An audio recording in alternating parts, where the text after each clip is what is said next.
Olá, tudo bem com vocês? Espero que vocês estejam bem. Glória a Deus, Deus abençoe vocês. Novamente estou aqui para compartilhar mais alguns capítulos da palavra e hoje a gente vai estar meditando no capítulo 15 e 16 de Lucas. Vamos ver o que o Senhor nos revela através das parábolas que ele vai estar contando ali a respeito da ovelha perdida, acho que o filho pródigo, também o rico e o Lázaro, ele vai estar falando a respeito desta questão. Então vamos ver o que ele nos prepara através desses ensinamentos que ele vai nos fornecer. Então vamos lá. Senhor nosso Deus, nosso Pai, te pedimos, Senhor, mais uma vez que o Senhor venha estar nos orientando com a tua palavra, em nome de Jesus. Amém.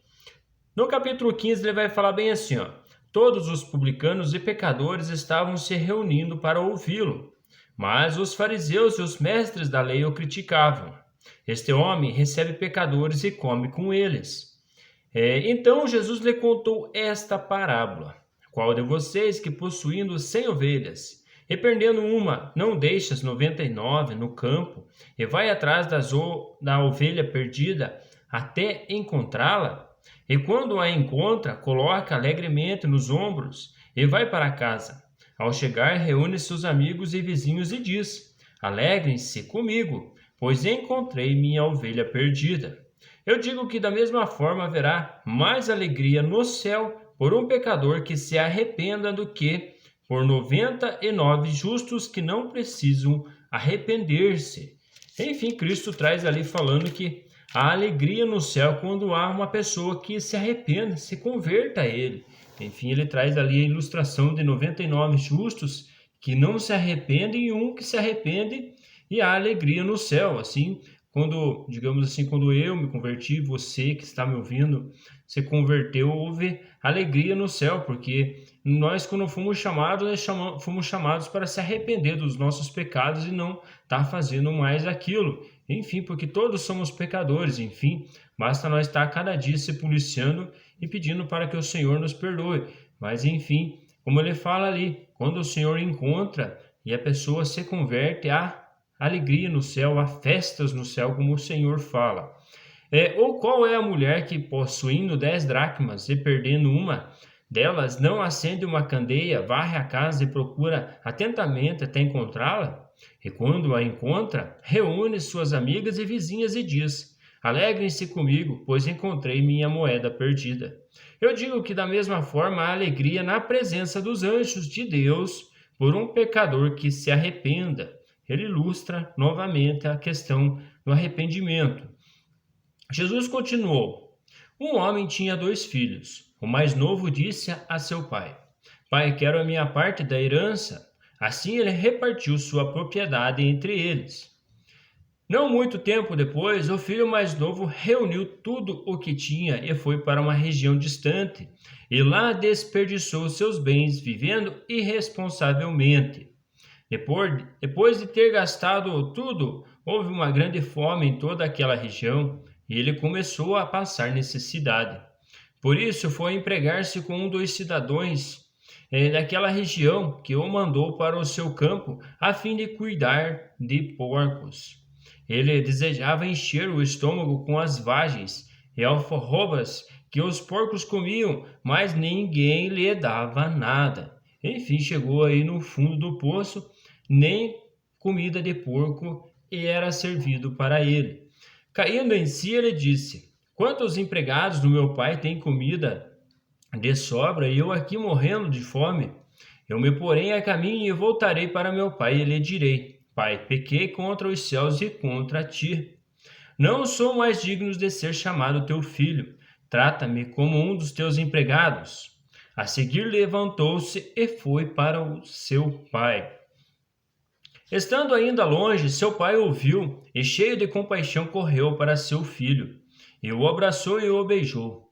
O filho lhe disse: pai, pequei contra os céus e contra ti, não sou mais digno de ser chamado seu filho.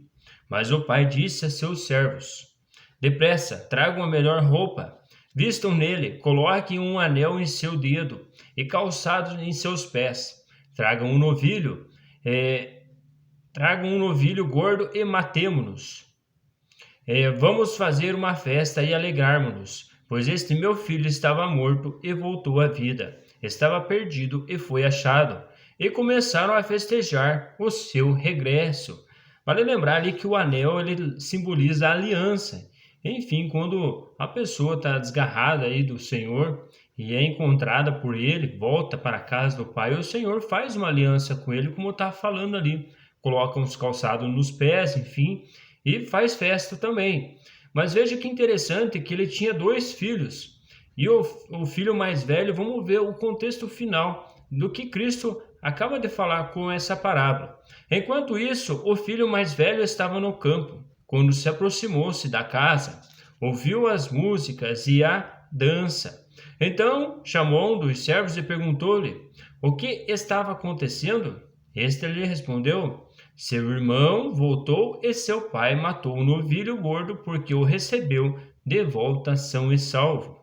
O filho mais velho encheu-se de ira e não quis entrar. Então seu pai saiu e insistiu com ele, mas ele respondeu a seu pai: olha, todos esses anos tenho trabalhado como um escravo ao teu serviço e nunca desobedeci às tuas ordens. Mas tu nunca me desses nem um cabrito para eu festejar com os meus amigos. Mas quando volta para casa esse teu filho que esbanjou os teus bens com as prostitutas, matas o novilho gordo para ele. Disse seu pai. Veja que interessante esse detalhe aqui, vale a gente meditar também, ó. O que o pai fala? Enfim, hoje nós somos filhos do nosso Deus através do Espírito Santo e através de Cristo Jesus que nos comprou na cruz. E hoje nós somos o filho mais velho. Enfim, nós não saímos da casa ainda, nós estamos ainda na presença do nosso Senhor. Enfim, ele está trazendo essa saída de casa a pessoas que estavam na casa e saíram, se desviaram do caminho. Mas veja só o que o pai diz. Meu filho, você está sempre comigo e tudo o que tens é seu. Mas nós tínhamos que celebrar a volta deste seu irmão e alegrar-nos, porque ele estava morto e voltou à vida, estava perdido e foi achado.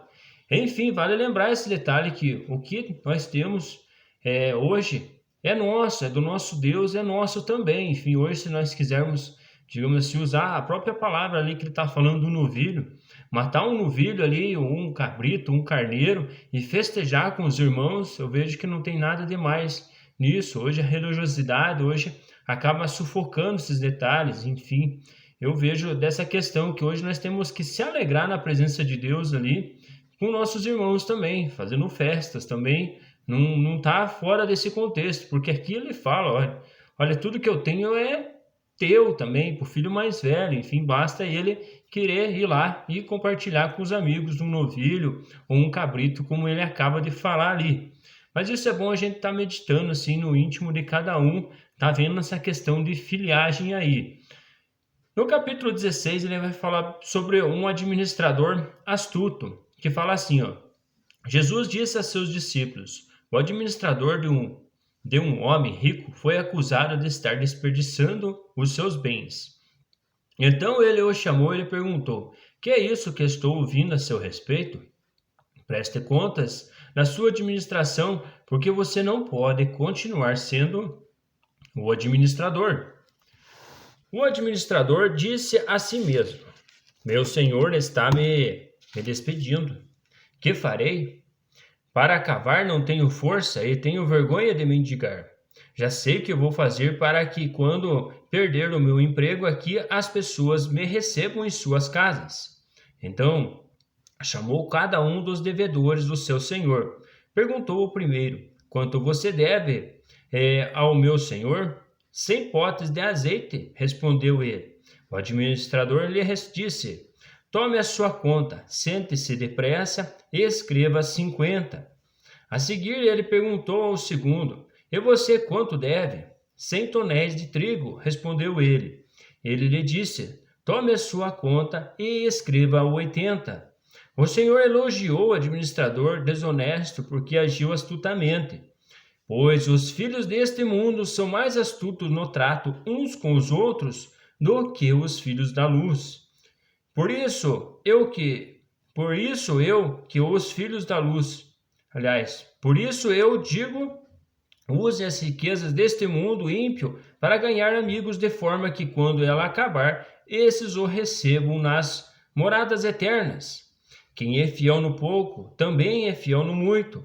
E quem é desonesto no pouco, também é desonesto no muito.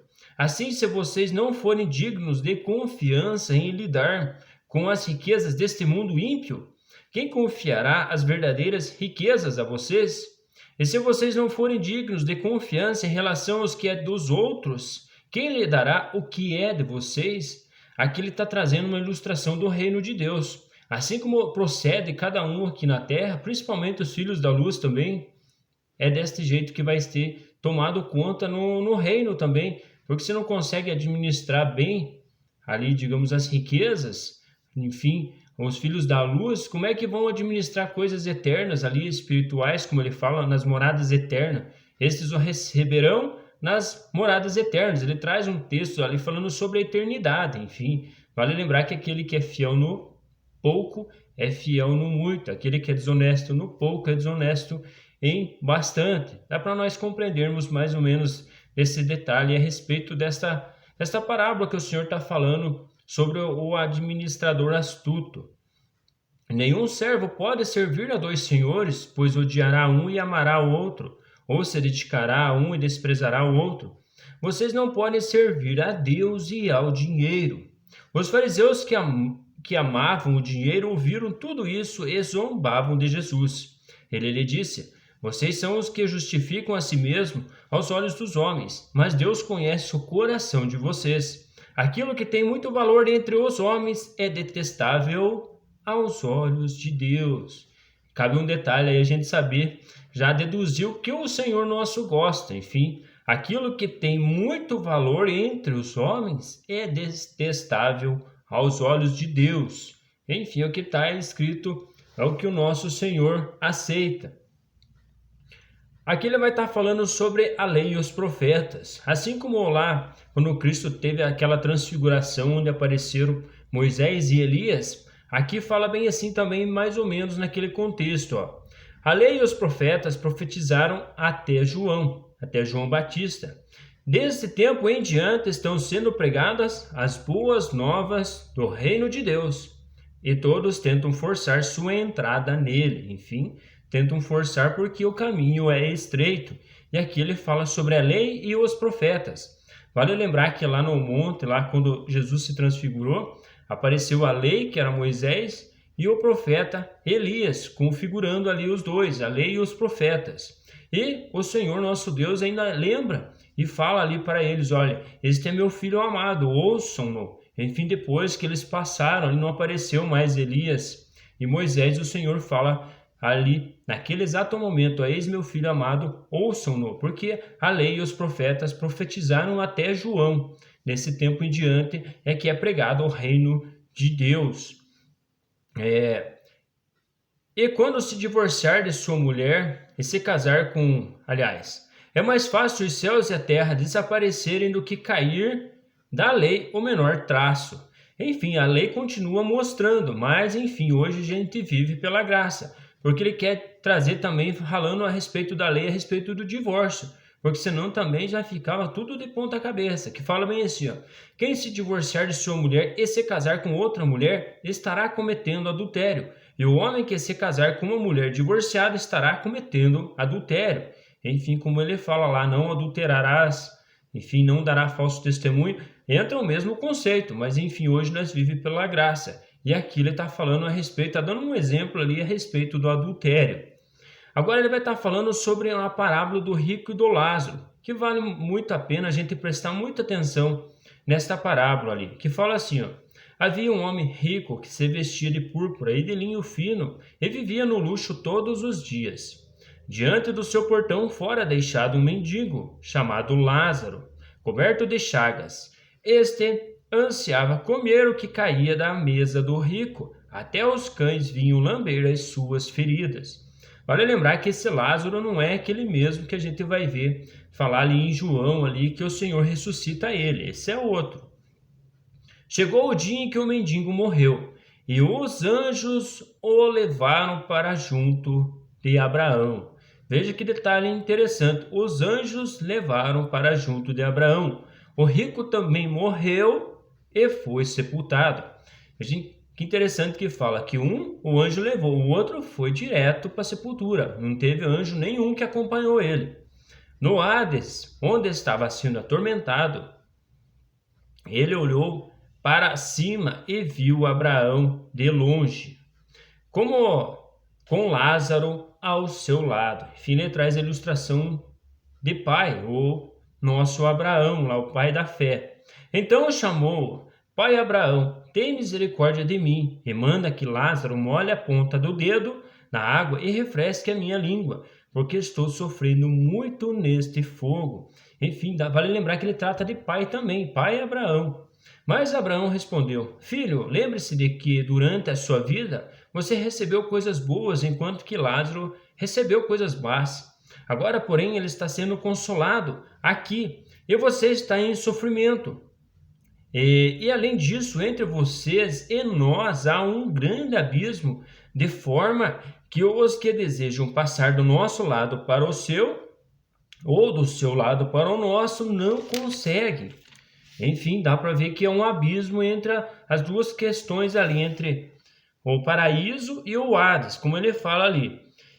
Ele respondeu: Então eu te suplico, pai, manda Lázaro ir à casa de meu pai, pois eu tenho 5 irmãos. Aqui ele já se refere a Lázaro, ó, manda Lázaro ir lá, para eles estarem olhando, ó, ele ressuscitou dentre os mortos e veio aqui.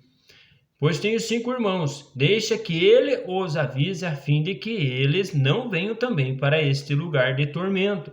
Ele se preocupou com os irmãos dele. Abraão respondeu: Eles têm Moisés e os profetas, que os ouçam. Moisés é a lei, né? E os profetas que profetizaram, falando de Cristo também, que a lei e os profetas falam muito do Senhor. Não, pai Abraão, disse ele, mas se alguém dentre os mortos fosse até eles se arrependeriam.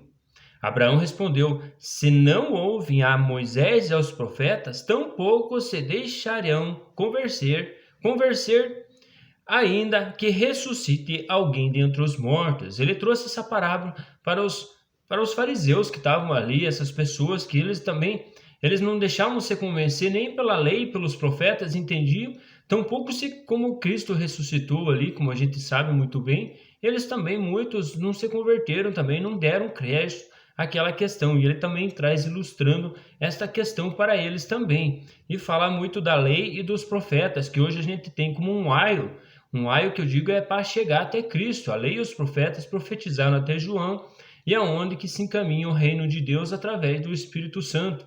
Então, por isso que ele está trazendo essa questão também da lei, do Moisés e os profetas.